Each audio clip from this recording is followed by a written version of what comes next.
Hello students, हम त्रिकोणमितिक फलन पढ़ रहे हैं। हमने काफी क्वेश्चंस कंप्लीट कर लिए हैं। लास्ट वीडियो में हमने मुख्य हल सीखा था। अब हम व्यापक हल की बात करते हैं।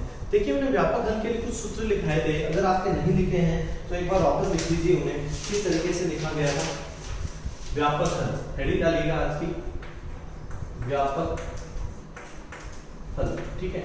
उसमें लिखिएगा, आपने लिखा हुआ यदि सबसे पहले sin x बराबर sin y हो, अगर sin x बराबर sin y हो तो यहाँ x की जो वैल्यू आती है वो आती है n पाई प्लस माइनस 1 की पावर n y, ठीक है, जहाँ n बिलोंग्स टू z। ये चीज मैंने आपको लिखाई थी।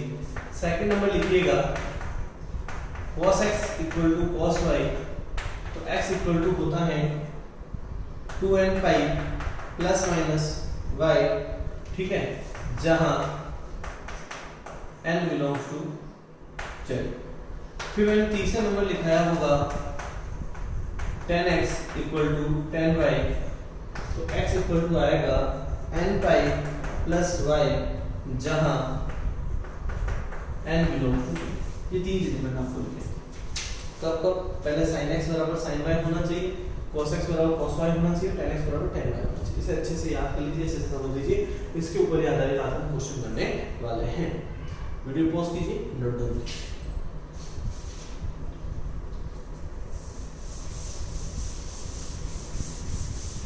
देखिए, क्वेश्चन करते हैं। प्रश्नमाला। आज जो कोई क्वेश्चन करने हैं वो कौन से करने हैं? प्रश्नावली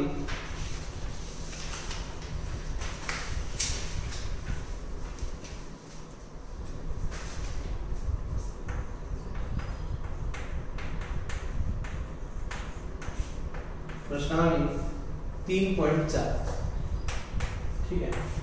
इसका पहला क्वेश्चन देखिएगा।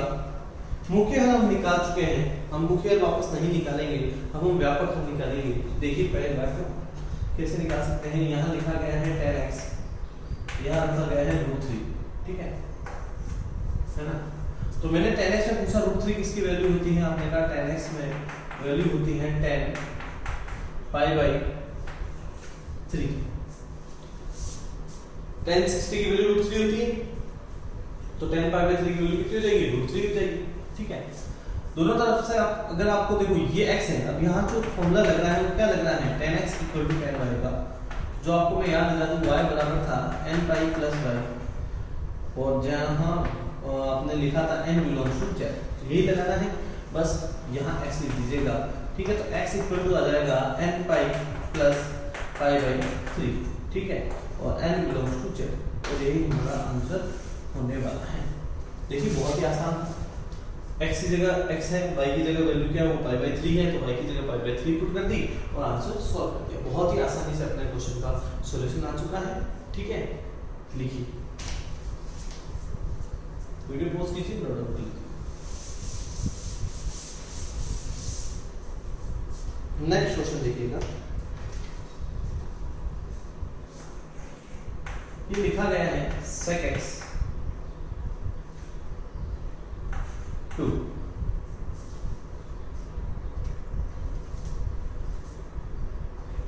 तो यहां लिखा गया है sec x, ठीक है। 2 sec x में किसकी वैल्यू होती है, ठीक है। अगर आप एक चीज नोटिस करेंगे, sec x में जो 2 वैल्यू होती है वो sec पाई बाई 6 की होती है, सॉरी पाई बाई 3 की होती है। sec 60 की जो वैल्यू होती है, ठीक है, वो 2 होती है। तो sec 60 की वैल्यू 2 हो गई, तो sec 60 को हम लिखते हैं sec पाई बाई 3, ठीक है। फॉर्मूला वही लगने वाला है cos x वाला, ठीक है। तो यहाँ जो आंसर आएगा वो x बराबर 2n पाई, ठीक है। क्या फॉर्मूला था इसका? देखिए 2n pi plus minus y की वैल्यू कितनी है? पाई बाई 3, और जहाँ x n बिलोंग्स टू क्या कर रहा है? वो z कर रहा है, ठीक है। यही हमारे लिए क्या रहेगा? आंसर रहेगा। sec x इक्वल टू कितना है? 2, तो sec x इक्वल टू आएगा सबसे पहले sec पाई बाई 3, या तो कोई प्रॉब्लम नहीं है। फिर यहाँ फॉर्मूला लग गया, x बराबर कितना है? 2n pi plus minus y by 3 upon pi by 3, और जहाँ रहेगा n बिलोंग्स टू z। बस इतना सा ही करना था तो अपना काम हो गया है, यहाँ तो कोई प्रॉब्लम नहीं है, ठीक है। नेक्स्ट देखिए, ये क्वेश्चन नंबर 2 भी आपका कंप्लीट हो गया। इसी तरीके से जो अन्य 2 क्वेश्चन बचे हैं वो आपको घर पे होमवर्क करने हैं, उसमें कोई भी प्रॉब्लम हो तो आप पूछ सकते हैं। अब हम अगले क्वेश्चन पे चलते हैं कि इनकी सहायता से समीकरणों को कैसे हल किया जाता है वो सीख लेते हैं। आइए बात करते हैं। सबसे पहले क्वेश्चन नंबर 5। क्वेश्चन नंबर 5 को हल करके देखते हैं कि किस तरीके से हो सकता है। यहाँ लिखा गया है cos 4x, ठीक है, यहाँ है cos 2x। इन दोनों को हल कैसे हल किया जा सकता है, चेक करते हैं किस तरीके से किया जा सकता है। क्यों ना मैं इसको इस साइड में शिफ्ट कर दूं, तो मुझे यहाँ मिलने वाला है cos 4x minus cos 2x equal to कितना आने वाला है 0, राइट है। cos 4x minus cos 2x को हम किसके बराबर कर सकते हैं, 0 के बराबर कर सकते हैं। अब यहाँ हम एक सरल समीकरण का प्रयोग कर लेते हैं, ठीक है। सरल समीकरण है cos c minus cos d। मेरे अकॉर्डिंग जो इसका फॉर्मूला होता है वो -2 sin c प्लस d/2 और ये होता है sin c माइनस d/2 होता है, ठीक है। तो यहाँ आएगा माइनस का 2 sin 4x plus 2x upon 2 और यहाँ रहने वाला है sin 4x minus 2x upon 2 और इक्वल में कितना आ जाएगा 0। ये -2 कहाँ चला गया, 0 में चला गया, तो यहाँ बचा sin 6x अपॉन 2 और यहाँ बचेगा sin 4x upon 2 equal to 0। तो यहाँ आया sin 3x और यहाँ आया sin 2x इक्वल टू 0। एक बार इसको 0 के बराबर कर देते हैं, sin 3x इक्वल टू 0 आएगा, ठीक है। एक बार आएगा sin 2x इक्वल टू 0, ठीक है। अब इसका व्यापक हल, इस समीकरण को हल करना था तो उसको आगे हम यहाँ हल करते हैं। देखिए sin 3x, अब आपसे पूछा गया sin x 0 कहाँ होता है, आप ये सोचिए। देखिए अगर मैं आपसे बात करूं sin 0 0, sin पाई 0, तो मैं ये कह सकता हूँ ये n पाई पे 0 होता है, ठीक है। तो हम लिख सकते हैं sin n पाई पे 0 होता है, तो जो x की वैल्यू आएगी वो n पाई बाई 3 आएगी,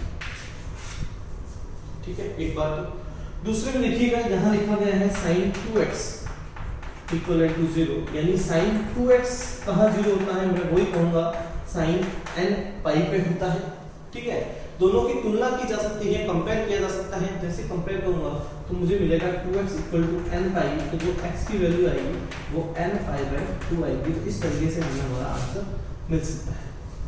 कोई भी प्रॉब्लम हो तो आप पूछ सकते हैं। एक बार वापस समझते हैं मैंने क्या किया है। मेरे पास क्वेश्चन था cos 4x equal to cos 2x। मैंने कुछ नहीं किया, इसे पक्षांतरण कर दिया तो मुझे cos 4x minus cos 2x मिल गया।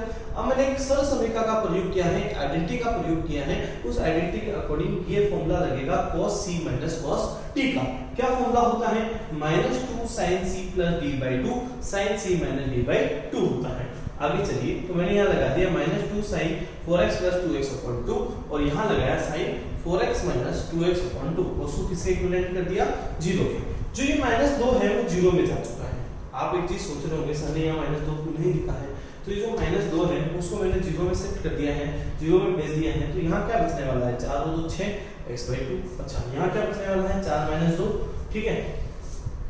एक थोड़ी सी गलती हो गई है, 4 - 2 कितना होगा, यहाँ 2x लिखना होगा, तो यहाँ ओनली मुझे क्या मिलने वाला है x मिलने वाला है। तो यहाँ मुझे ओनली sin x मिलेगा, तो यहाँ sin x मिलेगा, ठीक है। तो यहाँ मेरे पास n का जो ऑर्डर रहेगा वो आंसर है।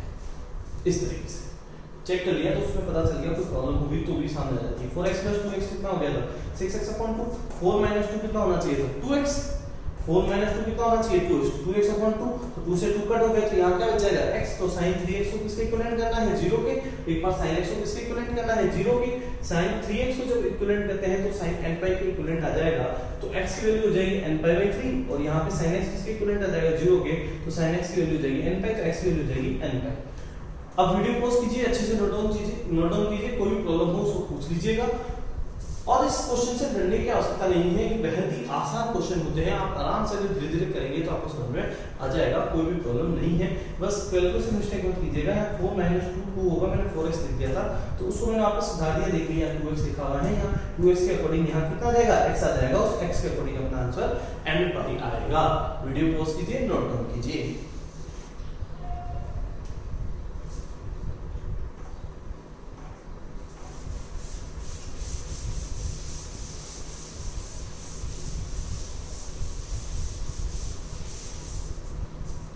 अब नेक्स्ट क्वेश्चन देखते हैं इसका किस तरीके से कर सकते हैं।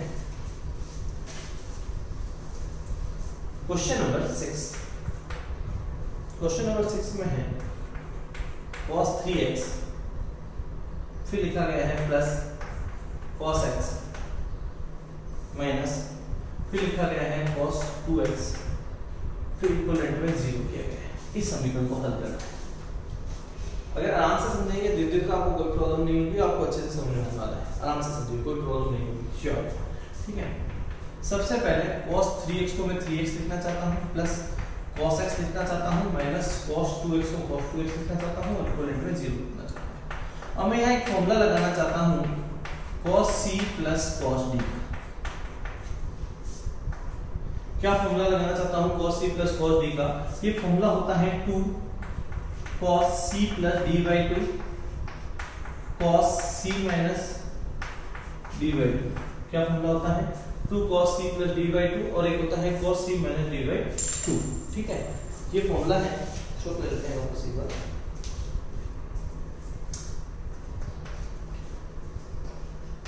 यहाँ 2 रहेगा, यहाँ आने वाला है cos 3x plus x upon 2, और यहाँ आने वाला है cos 3x minus x upon 2। ठीक है, cos c plus cos d का फॉर्मूला लग गया है, और minus cos 2x as it is है, और इक्विवेलेंट में कितना आ रहा है 0। 2 cos 4x अपॉन 2, और यहाँ आएगा 3 माइनस x कितना होता है 2x upon 2 minus cos 2x equivalent कितना है 0। यहाँ तक आपको कोई प्रॉब्लम नहीं होनी चाहिए। एक बार वापस समझ लेते हैं मैंने क्या किया है। यहाँ से क्वेश्चन को एज इट इज उतारा है, फिर एक पेयर बनाया है 3x और x 4x, यानी इसका आधा करेंगे तो 2x इक्विवेलेंट आएगा। तो इन दोनों में मैंने फॉर्मूला लगाया है cos c plus cos d का, जिसका सूत्र आपको अच्छे से आता है 2 cos c plus d by 2 cos c minus d by 2। तो ये आएगा 2 cos 3x plus x upon 2, और ये है cos 3x minus x upon 2। तो ये रहेगा माइनस का cos 2x। इसी तरीके से यहाँ पे जब सॉल्व करेंगे तो ये स्थिति आएगी। आगे देखते हैं क्या आने वाला है 2 cos 2x। ठीक है, कर गया है, यहाँ आने वाला है cos x minus cos 2x equal to 0। ठीक आने वाला है। अब आपने एक चीज नोटिस की होगी, यहाँ से कुछ कॉमन आ रहा है, cos 2x यहाँ हम कॉमन ले सकते हैं, ले सकते हैं। तो हमारे पास क्या बचने वाला है 2 cos x बचने वाला है, माइनस 1 बचने वाला है, और इसको किसके इक्विवेलेंट कर देना चाहिए 0 के। यहाँ देखिए इसका सॉल्यूशन आगे किस तरीके से किया जा सकता है। अब मुझे एक चीज पता चल गई कि मेरे cos 2x की एक वैल्यू मुझे 0 के बराबर करनी है। ठीक है, और एक वैल्यू मुझे 2 cos x माइनस 1 बराबर 0 के करनी है। अब मुझे ये देखना है कि cos 2x 0 कहाँ होता है। तो आपने देखा होगा पाई बाई 2 के गुणांक पर cos x 0 होता है। ठीक है, चाहे आपने n की वैल्यू अगर मैं यहाँ कह दूं कि पाई बाई 2 पे ही 0 रहेगा, 2 अगर आप कहते हैं 3 पाई बाई 2 पे 0 रहेगा, 5 पाई बाई 2 पे रहेगा, जितने भी पाई बाई 2 के जो गुणांक होते हैं उनमें ये सभी 0 रहता है। तो 2x बराबर हम लिख सकते हैं cos 2n plus 1 pi by 2। Right है, 2n प्लस 1 पाई बाई 2 के गुणांक के ऊपर ये सब 0 रहता है। तो यहाँ जो आंसर आने वाला है 2x बराबर 2n प्लस 1 पाई बाई 2 आने वाला है। तो x की वैल्यू रहेगी वो 2n प्लस 1 पाई बाई 4 रहने वाली है। ये रहने वाला, देखिए 2n प्लस 1 पाई बाई 4 रहने वाला है, इसलिए इस चीज से अपने पास आंसर आ रहा है। अब नेक्स्ट देखें, यहाँ पे मैंने देखा 2 cos x इक्वल टू 1 आएगा, तो cos x की जो वैल्यू आएगी 1/2 आएगी। और मुझे पता है जो cos x 1/2 कब होता है, cos x 1/2 होता है हमारे लिए cos पाई बाई 3। cos 60 पे इसकी जो वैल्यू होती है वो 1/2 होती है। तो हम कह सकते हैं जो x की वैल्यू आएगी वो आएगी 2n pi plus minus pi by 3, and n belongs to pi by जो n बिलोंग्स टू आएगा, पाई बाई 3 नहीं आएगा, n बिलोंग्स टू z, पूर्णांकों से संबंधित है। इस तरीके से हम इस क्वेश्चन को कंप्लीट कर सकते हैं। कोई भी प्रॉब्लम हो आप जरूर पूछिएगा। एक बार वापस समझते हैं क्या किया। क्वेश्चन एज इट इज लिखा, फॉर्मूला लगाया, फॉर्मूले में था 2 cos 3x plus x upon 2 cos 3x minus x upon 2 minus cos 2x आया, 3x माइनस कितना आया 4x, 3x माइनस x कितना होता है 2x, काटा cos 2x आया, cos x आया, माइनस cos 2x आया, cos 2x को कॉमन ले लिया तो ये बचा 2 cos x माइनस 1। अब cos 2x को 0 के बराबर कर दिया और ये आंसर निकाल दिया। इसी तरीके से 2 cos x - 1 को 0 के बराबर किया, 2 cos x = 1 आया, cos x की वैल्यू 1/2 आई और इसी तरीके से हमने अपना आंसर निकाल दिया। ठीक है, और यहाँ x n = z के बराबर कर दिया। वीडियो पॉज कीजिए, अच्छे से नोट डाउन कीजिए, कोई भी प्रॉब्लम हो तो जरूर पूछिए।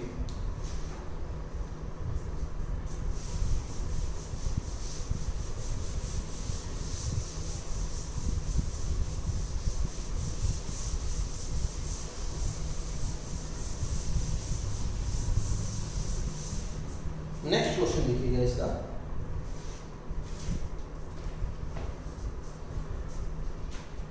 Question number 7। क्वेश्चन नंबर 7 में क्या लिखा गया है?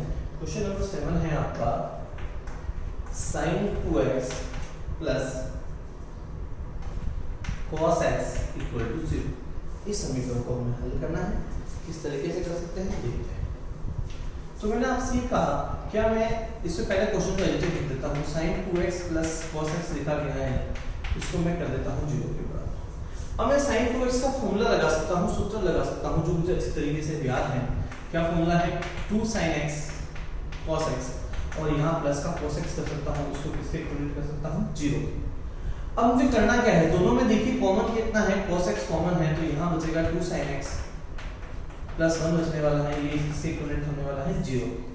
तो एक चीज मैंने नोटिस की, cos x को मैं किसके इक्विवेलेंट कर सकता हूँ? 0 के, और एक कर सकता हूँ 2 sin x प्लस 1 को किसके इक्विवेलेंट कर सकता हूँ? 0 के। ये कर सकता हूँ। देखिए cos x को एक बार 0 के बराबर कर दिया। अब cos x 0 कहाँ होता है? तो आपको पता है cos x 0 होता है cos 2n + 1 π/2 पे। ठीक है, तो जो x की वैल्यू निकलेगी वो 2n + 1 π/2 इसका आंसर आ जाएगा। पहला आंसर आ चुका है। दूसरे आंसर की तरफ चलते हैं, तो ये है 2 sin x = -1 रहेगा। sin x की जो वैल्यू आएगी वो माइनस का 1/2 आएगी। अब sin x में जो 1/2 होता है उसके लिए बात करते हैं, sin माइनस रहेगा, ये π/6 के लिए है, sin 30 के लिए है, π/6 होता है वो। ठीक है, तो sin x = इसे लिख सकते हैं sin π + π/6, जिसकी वैल्यू माइनस sin π/6 के इक्विवेलेंट होती है। इसको आगे यहाँ कर देते हैं। sin x की जो वैल्यू आएगी sin 6π + π 7 π/6 के इक्विवेलेंट आने वाली है, तो sin x = sin 7 π/6 के इक्विवेलेंट आ जाएगा। तो यहाँ से जो फॉर्मूला लगने वाला है वो लगेगा x = n π + -1 की पावर n 7 π/6, जहाँ n बिलोंग्स टू z। ये मेरे लिए फाइनल आंसर बनने वाला है। इस तरीके से मुझे इसको हल करना होता है। एक बार वापस समझते हैं मैंने क्या किया है। sin 2x + cos x लिखा है, sin 2x का फॉर्मूला लगाया 2 sin x + cos x = 0। फिर मैंने cos x को कॉमन लिया है, तो यहाँ बचा है 2 sin x + 1 = 0। cos x को मैंने 0 के बराबर किया है, 2 sin x + 1 को भी 0 के बराबर किया है। cos x 0 कहाँ होता है? 2n + 1 π/2 पे होता है, तो x = आ गया 2n + 1 π/2। यहाँ से देखिएगा 2 sin x = 1 है, तो sin x की वैल्यू आ जाएगी -1/2। ठीक है, तो -1/2 कहाँ होता है? माइनस sin π/6 में होता है। इसी तरीके से करेंगे sin x = sin π + π/6 आ जाएगा, तो उसकी वैल्यू जो आने वाली है 6π + π कितना होता है? 7 π/6 होती है, तो ये y की वैल्यू आ जाएगी, इसमें रख देंगे और अपना आंसर आ जाएगा। वीडियो पॉज कीजिए, नोट डाउन कीजिए, कोई भी प्रॉब्लम हो तो जरूर पूछिएगा।